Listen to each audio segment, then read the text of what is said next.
안녕하세요. 겸지입니다. 오늘 소개해드릴 책은 블로크의 봉건사회입니다. 자, 그럼 시작해볼까요? 서양의 역사에서 그리스 로마의 고대와 계몽주의의 근대, 이 두 시기 사이에 끼어있는 매우 긴 역사 시기를 우리는 여러 가지 명칭으로 부르고 있습니다.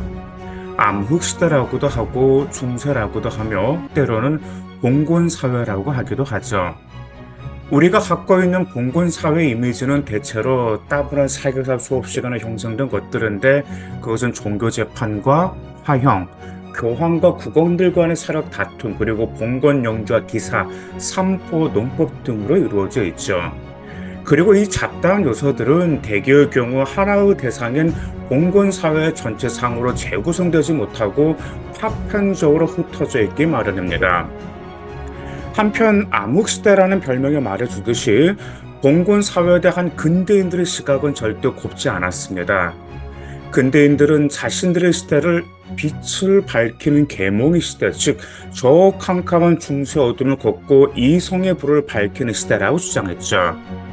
그들의 눈에 비친 중세는 초월적 권위에 복종하는, 그래서 결코 이성적일 수 없는 기독교가 정치, 사회, 경제, 문화의 모든 영역에 숨통을 조이고 사람들은 오로지 내세 삶의 희망을 걸어 현세의 삶을 단지 금욕과 고행을 통한 수련의 기간으로 생각하며 살아가던, 적어도 그렇게 하도록 강요받던 우울하고 칙칙한 시대였습니다. 그러나 점차 시간이 흘러 중세에 대한 여러 가지 연구가 활발히 진행되면서 단지 수도원의 썰렁한 골방과 마녀 사냥으로 대표되던 중세의 이미지는 근대의 편견일 수도 있음이 드러나게 되었죠. 봉건 사회와 근대 사회는 그 경제적, 정치적 조직 원리와 기본적 사고 방식이 전혀 다른 사회입니다. 봉건 사회에 대해 투쟁했던 근대 선도자들은 말할 것도 없고, 오늘날 기본적으로는 근대적 질서 속에서 태어나서 살고 있는 우리들이 봉건 사회를 이해한다는 것은 그리 쉬운 일이 아닙니다. 아무리 많은 단편적 사실이나 지식들을 습득한다 해도 그 사회를 전체적으로 이해한다는 것과 그 속에서 개별적 사건들을 이해한다는 것은 결코 쉬운 일이 아닐 것입니다. 왜 중소 사람들은 친족의 천수를 모르는 사람을 인간 취급도 하지 않는지, 왜 아버지의 원수를 갚는 일이 그 자식의 당연한 인생 목표로 생각되는지, 방랑의 김삿갓은 무일푼으로 가는 곳마다 이리 오너라는 한마디로 숙식을 해결할 수 있었는지 누구나 한 번쯤은 궁금하게 생각해 본 적이 있을 거예요.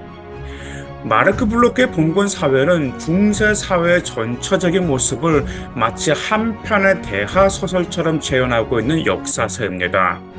그는 아날락파의 창시자 가운데 한 사람이라는 명성에 걸맞게 중세 사회를 종합적 총체적으로 재구성하고 있죠. 이것은 이 책에 지는 가장 큰 특색이자 장점이며 블로크의 탁월성이 유감없이 발휘되고 있는 부분입니다. 봉건 사회는 이 과거의 한 시기, 즉 봉건 사회가 어떠한 특성을 가졌기에 그 전후의 다른 시기들과 구분될 수 있는가라는 문제에 답하기 위한 노력입니다. 그러나 그는 중세 사회를 둘러싼 역사학자들 간의 이론적 논쟁들에는 전혀 관심이 없었습니다. 그는 과거를 하여금 스스로 말하게 하며 과거 자체가 스스로 털어놓는 것만을 서술하겠다고 천명하죠. 이것은 봉건 사회를 연구하는 역사가 마르크 블로크의 전반적인 연구 지침입니다. 봉건 사회는 두 권으로 구성되어 있습니다. 제1권은 주로 사회 환경의 일반적인 조건들, 특히 봉건적 사회 구조 핵심인 사람들 간의 종속 및 유대 관계를 다루고 있죠. 블로크는 꼭대기에서 밑바닥에 이르기까지 촘촘히 펼쳐진 위교적 인간관계야말로 유럽 봉건제 문명의 독특한 무석이라고 봅니다. 그러나 봉건 사회에서도 개인의 운명이 오직 이러한 위교적 인간관계에 의해서만 결정된 것은 아닙니다. 따라서 제2권에서 블로크는 계급들의 발전과 통치 조직, 즉 정치체제에 관해서 서술하죠. 앞에 있는 것은 대체로 봉건 사회의 발생에 관한 연구이고, 뒤에 있는 것은 최종적인 상태와 연장적 형태들에 대한 연구라고 할 수 있죠. 블로크는 봉건 사회 재구성에서 경제적 토대에 중요한 의미를 부여하고 있지만 그럼에도 모든 현상을 좁은 의미의 경제적 요인에 환원시키는 태도를 취하지는 않습니다. 그는 봉건 사회를 구성하는 여러 요소들, 이를테면 경제적 토대와 상부 구조 간의 우열 또는 선후 관계에는 애초부터 관심이 없는 듯이 보입니다. 그는 사회를 끊임없는 상호작용의 조직으로 바라봄으로써 인간 삶의 환경 전체가 작용하며 그 전체적 그물망이 어떻게 형성되고 변화되는가에 관심을 갖습니다. 봉건 사회는 다른 역사책들에 비해 다양한 장르의 사료들을 동원하고 있습니다. 단지 겉으로 드러난 중세 사회의 모습뿐 아니라 그것의 심층적인 모습을 보여주기 위해, 그리고 중세인들의 사고방식과 정서를 되살려내기 위해 블로크는 여러 가지 사건 기록들과 예화들, 그리고 문학 작품과 그림, 심지어는 기도문 등을 풍부하고 능숙하게 인용하고 있습니다.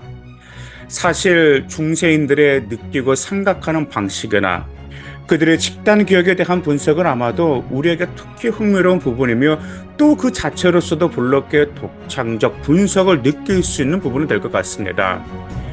마르크 블로커는 역사를 위한 변명의 저자이기도 하며 나치 치하에서 레지스탕스로 활동하다가 게슈타포에게 총살당했습니다. 그는 58세의 나이에 프랑스 만세를 외치며 최후를 맞이했는데, 이로써 나치 독일은 인류가 크게 도움받을 또 하나의 위대한 정신과 지혜를 무참히 짓밟아 버리고 만 것입니다. 감사합니다.